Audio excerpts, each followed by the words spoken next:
Donald Trump just held a disastrous public cabinet meeting and press conference following the news that broke from The Atlantic that its editor-in-chief, Jeffrey Goldberg, was apparently inadvertently invited into a group chat by Trump administration officials where they were discussing sensitive compartmented information and highly classified information about war plans in Yemen and an attack by the Trump administration on the Houthis. And they invited in the editor-in-chief from The Atlantic while they were saying all of this highly classified information, which never belonged on a group text thread to begin with, yet alone then inviting a reporter on the text thread. That's what you get when you have people like Pete Hegseth leading the Defense Department. So Trump was asked about this, and Donald Trump said that he didn't know anything about this, and he claims at the press conference he was hearing about this for the first time, only making matters worse. Play this clip. Mr. President, your reaction to the story in The Atlantic that said that some of your top cabinet officials and aides had been discussing very sensitive material through Signal and included an Atlantic reporter for that. What is your response to that? I don't know anything about it. I'm not a big fan of The Atlantic. To me, it's a magazine that's going out of business. I think it's not much of a magazine, but I know nothing about it. You're saying that they had what? They were using Signal to coordinate on sensitive materials and having to do with what? Having to do with what? What were they talking about? With the Houthis. The Houthis? You mean the attack on the Houthis? Right. Well, it couldn't have been very effective because the attack was very effective. I can tell you that. I don't know anything about it. You're telling me about it for the first time. Anybody else?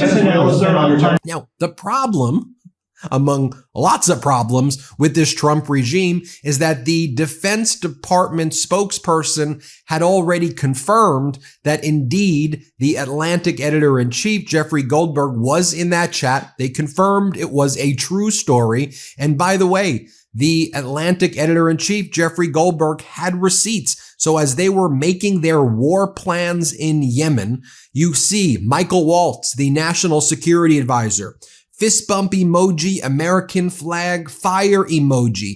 Good job, Pete and your team. The team in Mar-a-Lago did a great job as well. Messages like this from the VP's office. I fully share your loathing of European freeloading. It's pathetic. But Mike is correct. We're the only ones on the planet who can do X, Y, and Z. As I heard it, the president was clear, green light, but soon we must make clear to Egypt and Europe what we expect in return. Then there was such highly classified information here at 11:44 a.m. in the morning. The account labeled Pete Hegseth posted a Signal team update that contained such highly classified information that it would conceivably be used to harm American military intelligence personnel, particularly in the broader Middle East, Central Command, and other areas. So the reporter, the editor-in-chief from The Atlantic, would not even report on that because it would be so highly damaging to the safety of our intelligence community. Remember when Pete Hegseth, though, was at the past week where he said, under previous administrations, we looked like fools, not anymore. Seriously, Pete, you're the biggest fool of them all. Play this clip. Under the previous administration, we looked like fools, not anymore.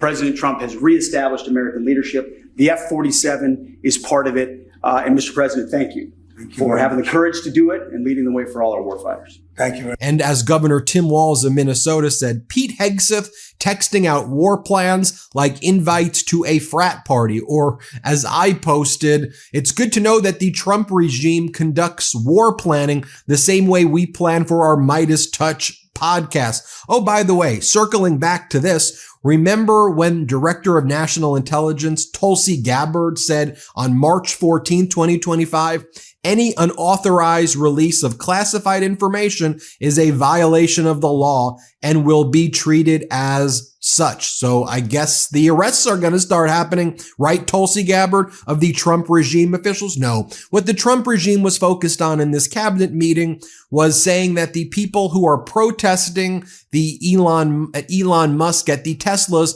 are terrorists, and the people financing them should be in very big trouble as well. Play this clip. Found 4 of them. But I think they're going to suffer very grave consequences because they're really terrorists when you think about it. They're very terrorists at a high level. And I think the people that are financing them, they could very well be people I know, people that you write about. But those people are in big trouble. So they better cut it out. But Elon's a patriot. We want to thank you very much for the job you're doing. Thank you very much. And I want to be very clear on my position. Anybody who is engaged in actual violence, people who are not being peaceful, people who are causing damage to vehicles, that is wrong. That should be prosecuted. That is a crime. But people who are peacefully protesting because Elon Musk and Doge and Trump are gutting the Department of Education, taking away their Medicaid, destroying the lives of our veterans, dismantling and doing a hostile takeover of the federal government, people have a right to peacefully protest. And throughout this cabinet meeting, Donald Trump didn't want to talk much more about the fact that his Defense Department was on the Signal chat. So Trump was saying how great Elon Musk is. He's a great patriot. They were just glazing Elon at this cabinet meeting. Play this clip. I saw what they were doing. I said, he makes an incredible product, and we're going to go out and tell people you can't do that stuff and support him. They got to support him, because if he wasn't doing this, he wouldn't have any of these difficulties. And I think it's getting less and less. Pam has done a great job with regard to all of the, I know the kind of investment. Here, Pam Bondi says, Elon, thank you for your partnership. What an amazing person you are. Play this clip. As far as we are hearing a lot about fraud, waste, and abuse, a lot of waste and abuse, but there is a tremendous amount of fraud. And Elon, thank you for your partnership. Thank you for your team. You have uncovered so much fraud in our government, and we will prosecute you. We have an internal task force now working with every agency sitting here at this table. And if you've committed fraud, we're coming after you. Thank you, Elon, for that. On the violent crime level, Donald Trump is asked what states should be doing now that Donald Trump wants to get rid of the Department of Education. And then Donald Trump answers that question by talking about how Elon Musk is helping out a lot when it comes to people's health. Here, play this clip. Yeah, please. Mr. President, what can states do now to implement your Department of Education executive order? Well, I think what's going to happen is we are cleaning out a lot of things like the loans, student loans, which will be handled very professionally by people that do that. And then, as you know, RFK Jr. is going to do a fantastic job having to do with health and the other things, and frankly, better than the people at the Department of Education. You see the buildings all over D.C. And then the rest is the states are going to start coming in and taking all of the information on all of their students.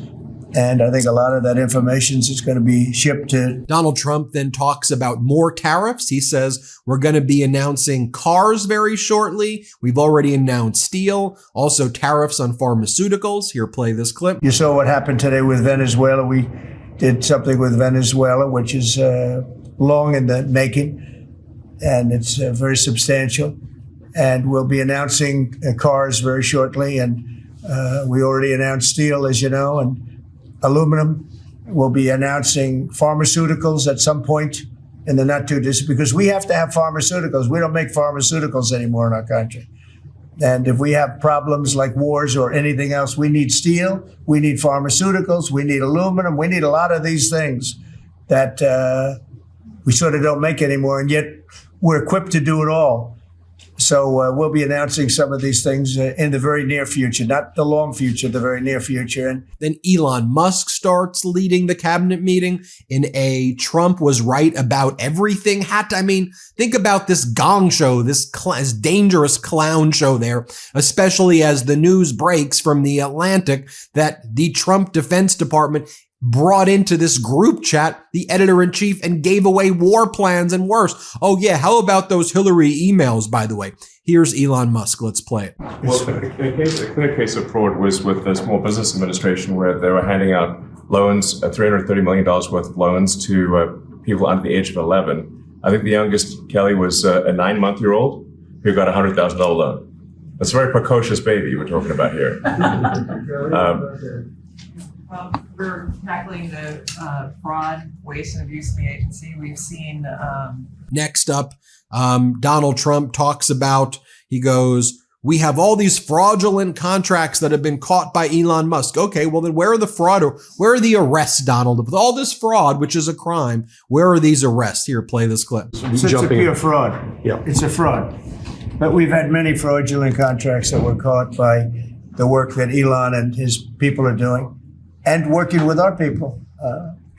It's been brought to light. The fraud, not just waste and abuse, the fraud has been incredible.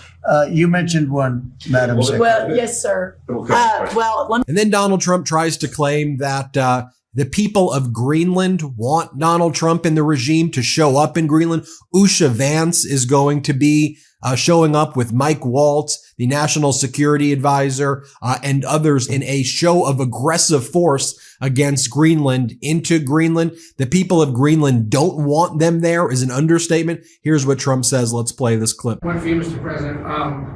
Greenland is confused about the Second Lady and the National Security Advisor visiting this week. They're concerned that this is further provocation, whatever it is you ultimately want for Greenland. Could you further explain why they're going? What is the ultimate end goal when it comes to Greenland? Yeah, well, not provocation. This is friendliness, not provocation. We're dealing with a lot of people from Greenland that would like to see something happen with respect to their being properly protected and properly taken care of. They're calling us, we're not calling them. And we were invited over there, and I thought it would be I have great respect for the wife of our great vice president. I think she's a brilliant woman. She's a very nice woman, and she loves the concept of Greenland. And so she's going there, and I think Marco's going there, and some others are going there. And as I reported earlier, Greenland's prime minister is slamming the, quote, highly aggressive visit by U.S. officials, including Second Lady Usha Vance. They say it's aggressive. Why the hell is the Trump regime coming here? Why are they bringing their national security advisor here? They're making it very clear that they're trying to conquer us. By the way, Rasmus Jarlov, a conservative member of parliament in Denmark, Greenland's part of the Kingdom of Denmark, says the following. Fact that American government needs to understand. Greenland has been under the Danish crown since 1380. It is a fully integrated part of Denmark, and Greenlanders are citizens of Denmark. Only 6% of people in Greenland would prefer being American rather than Danish. The only political party that said they trust Trump regime got 1% and no seats in the Greenlandic parliament in the election a few weeks ago. Not a single member of the Greenlandic parliament wants to become American. All of them find it intimidating and threatening that the USA does not respect that no means no. There is no threat from China against Greenland, and China has no presence in Greenland. The only threat against Greenland is from the USA. Denmark will not sell Greenland. Denmark will not accept and will block any attempts of bribing Greenlanders. Denmark will not change its stance regarding the threats from the USA. Other memes like this coming out from Karina Vinikova. Very serious administration. You see Big Bird dude from Atlantic. And as Ed Markey, Senator Markey goes, our national security advisor, everybody. So there you have it. We'll keep you posted with more. I'm Ben Meiselas from the MeidasTouch Network. Hit subscribe and let's get to 5 million subscribers. And also check out our Substack if you can, MeidasPlus.com. Check it out whenever you have the ability. Thanks. The truth is more important than ever. Check out our new Truth Over Lies collection at store.MeidasTouch.com. All 100% USA union made.